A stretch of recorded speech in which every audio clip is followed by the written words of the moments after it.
आज की वीडियो में विज्ञान का नेक्स्ट चैप्टर लेकर हाजिर हैं हम। और इसमें पहला प्रश्न है हमारा कि निम्नलिखित प्रश्नों में सही विकल्प छांटकर अभ्यास पुस्तिका में लिखिए। इसमें क्या है, दाब का मात्रक है। तो देखिए, दाब का मात्रक होता है न्यूटन प्रति मीटर। ये यहाँ पर, और इस प्रकार आप सही का निशान लगा देंगे या छांट करके अपनी पुस्तक में लिख लेंगे। दाब का मात्रक है। इसके बाद ख है, यदि किसी वस्तु को जल में डुबोने पर वह उस पर लगने वाला उत्प्लावन बल वस्तु के भार से कम है तो क्या होगा। तो वस्तु जो है वो जल में डूब जाएगी। यहाँ पर आप इस प्रकार निशान लगा लेंगे या अलग से उत्तर लिख लेंगे। क्वेश्चन गए, मात्रक यानी कि एकांक क्षेत्रफल लगने वाले बल यानी कि क्षेत्रफल पर लगने वाले बल को कहते हैं। तो उसको जो है हम दाब कहते हैं। नेक्स्ट है घ, यदि 1 मीटर लंबाई, 1 मीटर चौड़ाई और 1 मीटर ऊंचाई वाले बर्तन को पूरी तरह से पारे से भर दे तो उस बर्तन में पारे का द्रव्यमान क्या होगा। तो देखिए, उस बर्तन में जो पारे का द्रव्यमान होगा वह होगा 13,600 किलोग्राम। नेक्स्ट देखते हैं। नेक्स्ट है, इसमें नीचे दिए गए वाक्यों में रिक्त स्थानों की पूर्ति जो है अपने पूर्ति करके अपनी अभ्यास पुस्तिका में लिखना है। क्या है, किसी तल पर लगने वाले अभिलंबवत बल को दाब कहते हैं। क्या है, चाकू को रेत पर इसकी धार के क्षेत्रफल को कम करते हैं, यानी कि चाकू को रेत पर इसकी धार के क्षेत्रफल को जो है कम करते हैं। समुद्र तल पर सामान्य स्थिति में वायुमंडलीय दाब जो है 76 सेंटीमीटर होती है ऊंचाई के हिसाब से। हाइट पारे के स्तंभ के बराबर होता है। घ, वस्तु घनत्व तथा 4 अंश सेल्सियस जल के घनत्व का अनुपात अपेक्षित घनत्व कहलाता है। और अंग है, द्रव सभी दिशाओं में जो है दबाव डालता है तो कैसा, समान दबाव डालता है। नेक्स्ट देखते हैं। नेक्स्ट है हमारा क्वेश्चन नंबर 3, निम्नलिखित कथनों में से सही पर सही और गलत पर आप गलत का निशान लगाइए। अब इसमें देखते हैं। पहला है कै, बल में परिणाम होता है किंतु दिशा नहीं होती, ये गलत है। ख, पृथ्वी के चारों ओर वायु का आवरण वायुमंडल कहलाता है, ये सही है। ग, किसी नियत स्थान पर वायुदाब अलग अलग समय पर परिवर्तित हो सकता है, ये सही है। द्रव बर्तन की दीवारों पर 36 दिशा में दाब नहीं डालता, ये गलत है।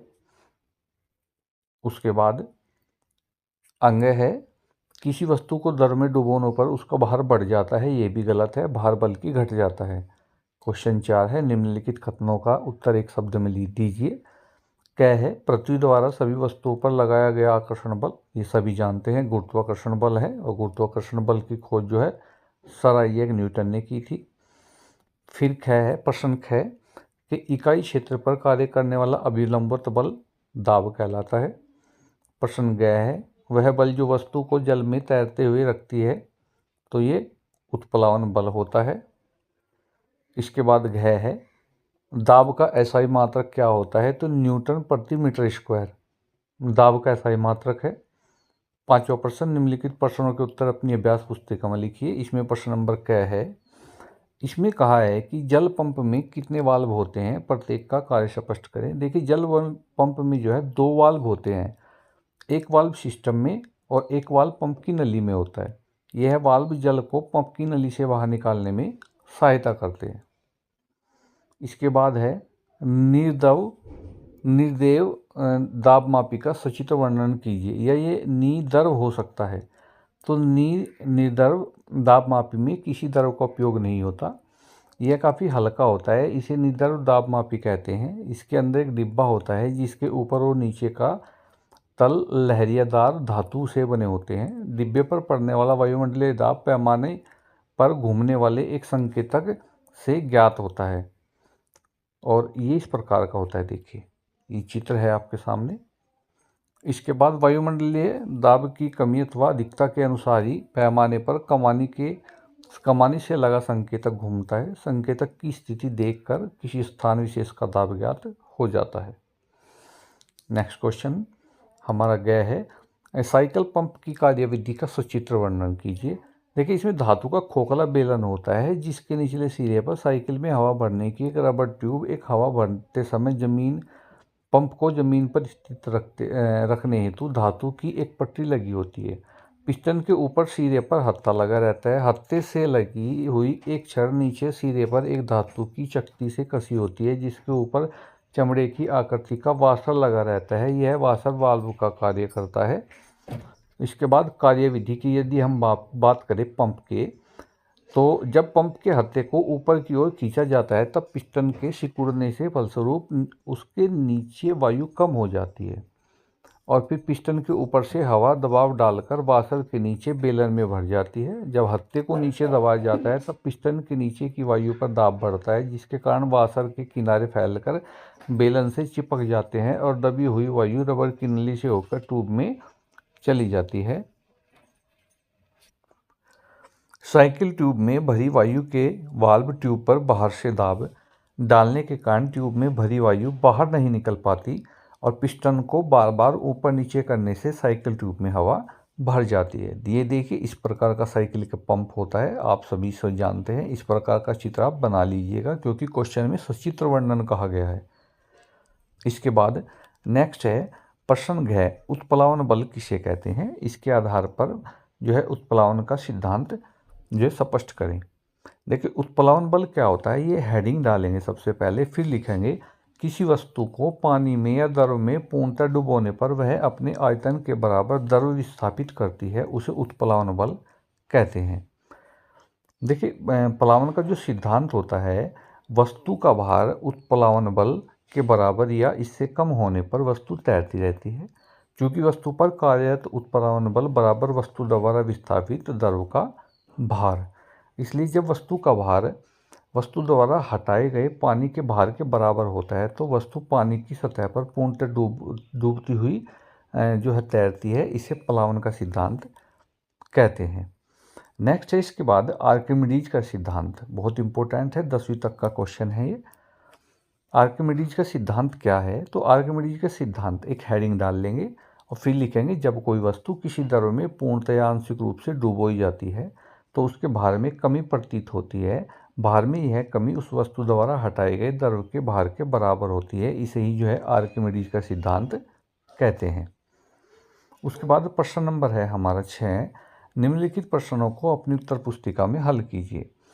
50 मीटर गहरे समुद्र की तली पर दाब क्या होगा और समुद्र के जो है जल का घनत्व जो है 1.01 गुणा 10³ किलोग्राम प्रति मीटर या घन मीटर और ग्राम बराबर होगा 10 मीटर प्रति सेकंड स्क्वायर।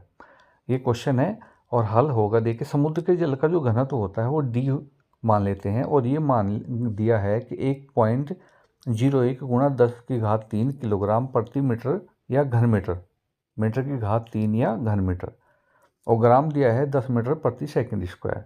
तो 50 मीटर गहरे समुद्र की तली पर जो दाब लगा है यानी कि पी, वो इनकी गुना हम आपस में कर देंगे, यानी कि 50 गुणा 1.01 10³ गुणा 10, और ऐसा करने पर हमारे पास जो आएगा वो आएगा 5.05 गुणा 10³ न्यूटन प्रति मीटर स्क्वायर। इसके बाद नेक्स्ट क्वेश्चन, नेक्स्ट है एक हाथी का भार 25,000 न्यूटन है। यदि उसके पैरों के तलों का क्षेत्रफल 0.25 मीटर स्क्वायर है तो उसके द्वारा आरोपित दाब की गणना कीजिए। देखिए बल का मात्रक दाब जो है, दाब का सूत्र होता है बल गुणा क्षेत्रफल। आरोपित बल यानी कि जो बल लगा है वो F/A, बल गुणा नहीं बल अपॉन क्षेत्रफल, यानी कि 25,000 की, और इसको भाग दे देंगे 0.25 से।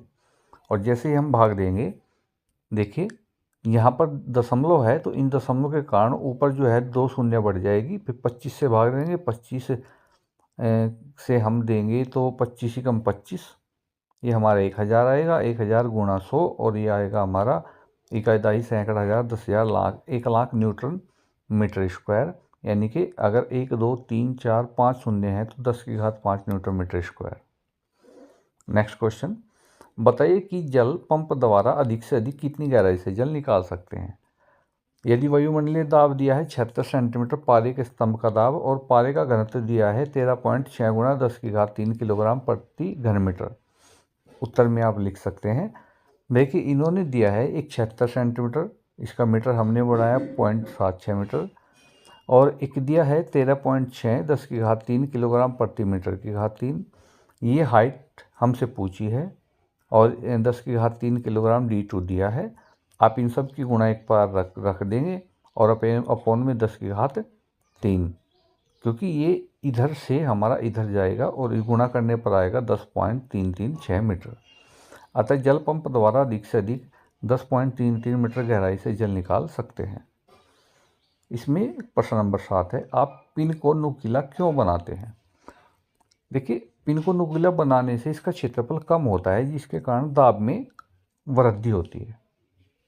प्रश्न 8 है, निम्नलिखित प्रश्नों के 4 पद हैं, बाईं ओर के पदों के अनुसार बाईं ओर के रिक्त स्थान को भरिए।